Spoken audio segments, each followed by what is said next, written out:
Bobby, thanks for coming over to my home today. You've brought a huge oh man, I can't even talk. Huge box of watches with some pretty amazing pieces in there.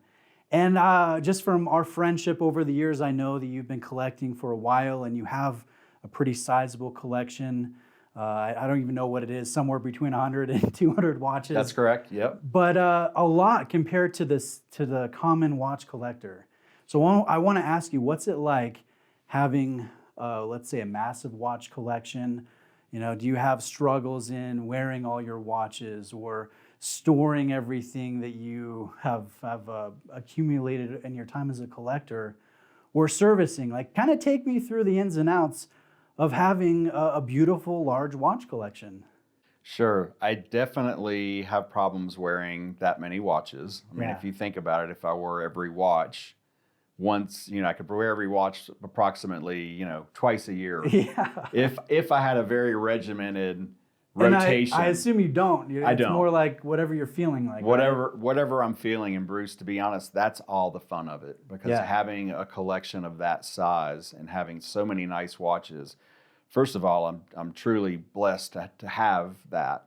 Sure. And second of all, it's so much fun because almost every time I pull a watch out, especially those watches that I don't wear often, it's like a honeymoon phase all You're over like, again. hey, I remember you, old friend. That's why it's been I a have while. this watch. Yeah. Oh, that's cool.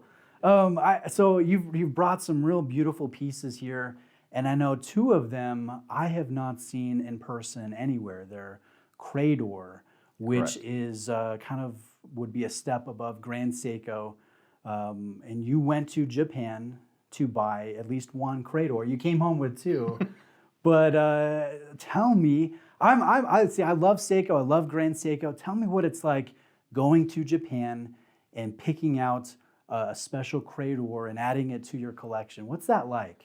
If I had to explain it in one word, it would be surreal. Okay.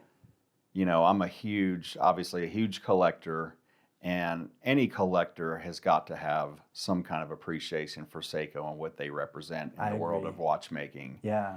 And to be able to travel specifically to Japan to buy a certain watch and buying it at the Seiko house with the Seiko clock tower Yes. that's so, famous, right? It's such a symbol of Ginza, Japan, which is where that is. And let me be clear for those viewers that are unfamiliar with this. This is not like walking into a mall and going to a small little shop. No. This is a completely different experience. It is. And it sounds like surreal is what you described. Please continue. Yeah, so I specifically went to Japan to buy this particular watch, and this is the Credor Kuon. Uh-huh. This watch is only about 9 months, 9 months old or so. Is when it was production. released in production. Yeah. And I specifically went to buy this watch. And before I went there, though, I needed to make sure they actually had the watch in stock and had one for me. Yeah. So a year prior, I had been building a relationship with one of Seiko's longest standing sales reps. Oh, cool. And I think he's in training now, but his name is Harry Hokari. And I had been building a relationship with Harry for about a year prior to going, just to make sure he would have this watch for me, because this is not a watch that you're just going to walk in and say, hey, I want to buy this watch. For sure. They're very scarce. They're very hard to get. But they're gorgeous, like Yes. porcelain dial from what I Porcelain understand. dial, 3-day hand wind spring drive, Yeah. immaculately finished. I love that wave pattern to the finish. Yes. That's so nice. The whole idea behind this watch is the flow of time.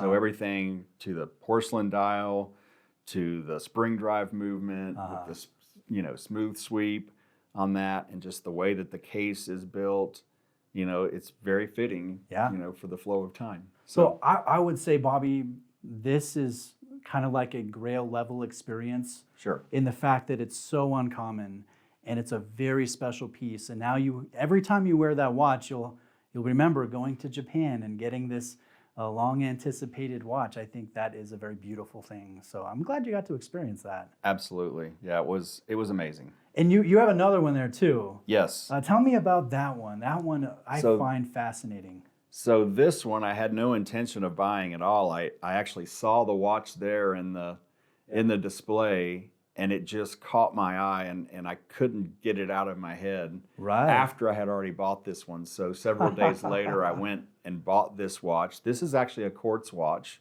High accuracy quartz. High accuracy quartz, and I think it's 10 seconds a year or something like that.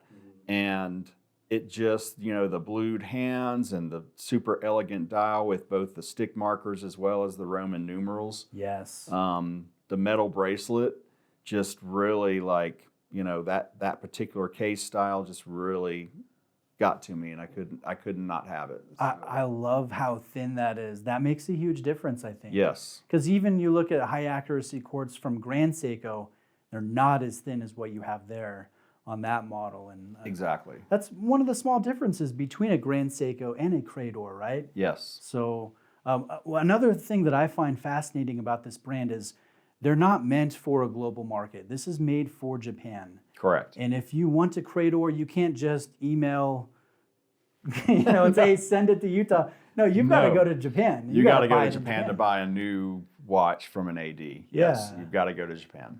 And I'll be honest, that sounds like an amazing experience, and it's one that I would like to have at some point in my collecting journey. So I'm kind of at the moment living vicariously through you, Bobby. That's very cool. It was a surreal experience, and I'm so happy to be able to have done that, and so blessed to be able to have done that, and just an amazing experience that I'll never forget. Sure. It was literally the trip of a lifetime. Well, let me end with this, Bobby. You've been collecting watches for years. You have a beautiful, varied collection.